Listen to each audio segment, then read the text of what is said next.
Hello साथियों, तो आज है 27 सितंबर। तो आज बहुत विशेष दिन है। वो विशेष दिन है आज ही के दिन 27 सितंबर 1907 ईस्वी में हमारे देश के एक बड़े क्रांतिकारी का जन्म हुआ, जिसका नाम है भगत सिंह।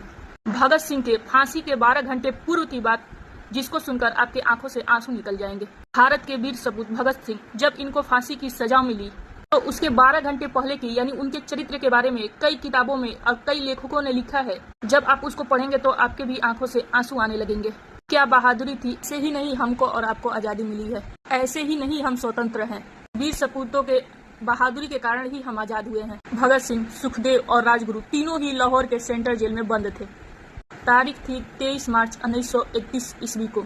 वैसे तो आम दिन से थोड़ा अनोखा दिन था। में जो वातावरण हमारा था वो शांत हुआ। इन तीनों वीर सपूतों को फांसी मिलनी थी, लेकिन उस वक्त अंग्रेजी हुकूमत ने फांसी की तय तारीख से 12 घंटे पूर्व ही फांसी देने का फैसला कर लिया। कीर्ति भी उस दिन अपने आप को रोक नहीं पा रही थी। वो काला दिन 4 बजे सुबह जेल के अंदर का चहल पहल। जेल के अंदर ही एक वार्डन था जिसका नाम था चरण सिंह। चरण सिंह ने सभी कैदियों को आवाज लगाकर कहा कि जितने भी कैदी हैं सब अपने अपने कोठरी में चले जाएं।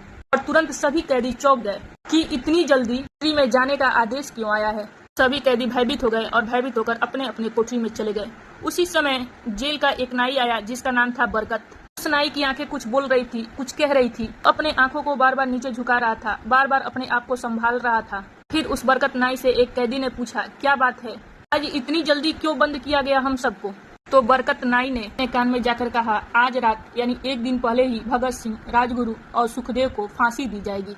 कैदियों के आंखों में आंसू आ गए, उनकी आंखें नम हो गई।